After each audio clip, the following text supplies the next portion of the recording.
Oh, wow. Look at that. That is like super easy. I think I like this thing.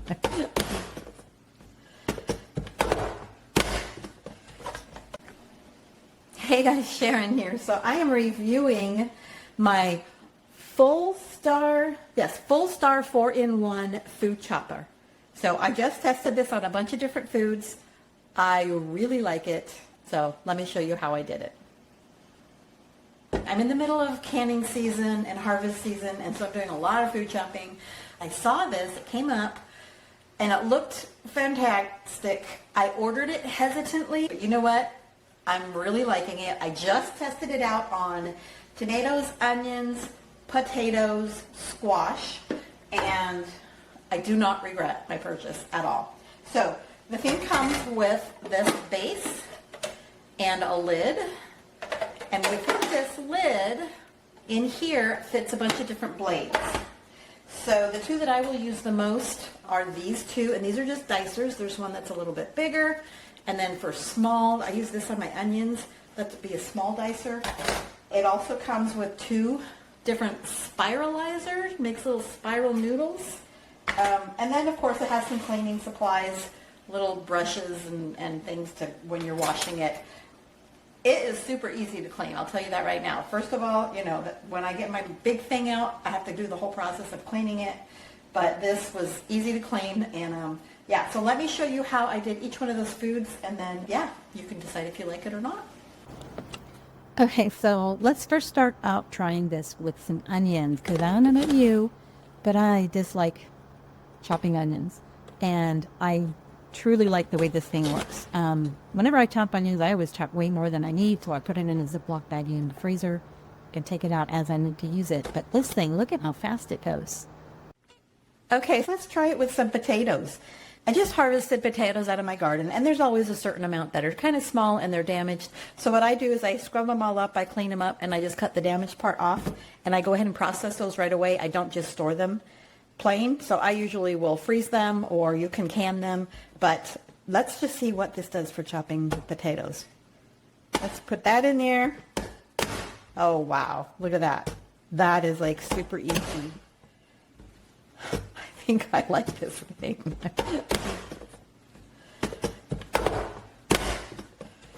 And we have chopped potatoes. You could make French fries with this. You could just fry potatoes. I think we're going to do a casserole, like a scalloped potato casserole tonight. Add some onions to that, a little sauce.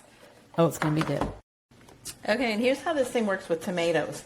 So I went ahead and switched from the little blade to the bigger blade, which is super easy. There's a little lock button here. Slide that over, the blade comes right out, put it back in, and there, it's locked. So we're using the bigger one because I am dicing tomatoes. You got about a zillion little cherry tomatoes, super easy. There you go. We got cherry tomatoes, all diced up, ready for your salsa or whatever you're gonna make. Let's try it. I haven't done this yet. Let's try it with a whole tomato. And I'm going to go ahead and cut this in half. I'm not sure if I should lay it this way or this way. Let's try it face down and see what happens here. You do have to kind of have a little bit of pressure, but oh my gosh, look how easy that worked. Let's try it face up just to see what happens. Oh, that actually worked better. So there's your first tip. Do face up. Skin side down. It went right through. Holy cow. Chopped tomatoes, no problem at all. Oops. Take the cores off first. There you go. All right, so let's try it with some summer squash. This is a yellow squash. I peel mine. You don't have to, just kind of whatever your preference is. And then I do take the seeds out. If you've got really small squash, sometimes you don't need to take the seeds out, but I am taking these out. So I just use a spoon and then stick it on the chopper and push that top down. Oh gosh, look at that. It worked great once again. And so the last thing I wanted to test out here is the Spiralizer. So this thing also comes with two different blades as far as making spiral, like people call them zucchini noodles or zoodles. One looks like it's going to just be a flat blade, and then this one is going to make actually little strips. So I haven't tried this yet, so we'll see how it does. I went ahead and chopped, this is the top half of my yellow squash. You know how it has a big fat end? I went ahead and chopped that with my chopper, and it worked great. So let me dump that in a bowl here. We'll get it out of the way. And let's see what the Spiralizer does. This is going to be interesting because, like I said, I haven't tried it yet. So we are going to remove this blade, set it aside. There's a little base for the Spiralizer that goes in there, and then I'm going to do the zoodles. I think it just snaps in. Oh yeah, super easy. It just snapped right in there. Now you are supposed to, I better cut the end off of that. Hold on a second. Okay, cut the stem off. Oh, it's too fat. Okay, well, no, maybe it'll work. Look at that. Okay, I am not sure how efficient this is. Oh, I forgot to peel it.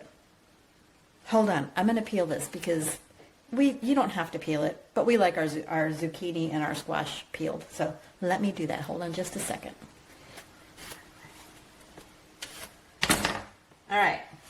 Okay, so let me emphasize, you don't have to peel it. We just prefer it that way.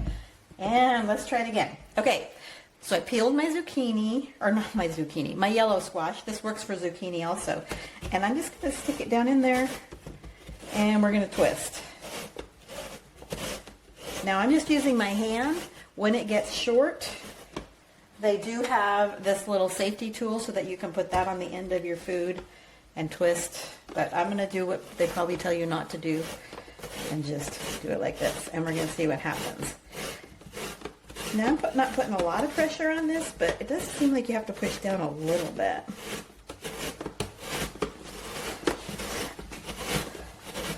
You know what? This is working. And if you only had a little bit, I think it's great. But if you're doing this for like food storage, this is probably not going to work because my hand is already tired. Efficiency, you might want something like a food processor to do this. But if you just need a handful of noodles for a cup of soup, this would work. Okay, let's see what we got so far. Look! We got little strips of zucchini noodles. Okay, so as far as the Spiralizer goes, it worked great. If you're doing a lot, I don't know that I would recommend it, but if you just need a handful, like if I had some soup and I wanted to add a handful of noodles to it, I could do that. Super easy. Okay, so that's the Fullstar chopper. I tried it out on potatoes, tomatoes, onions, and even squash, and it did a nice job. If you'd like to take a closer look, I'll leave a link below. And you guys have a great day. We'll talk to you later.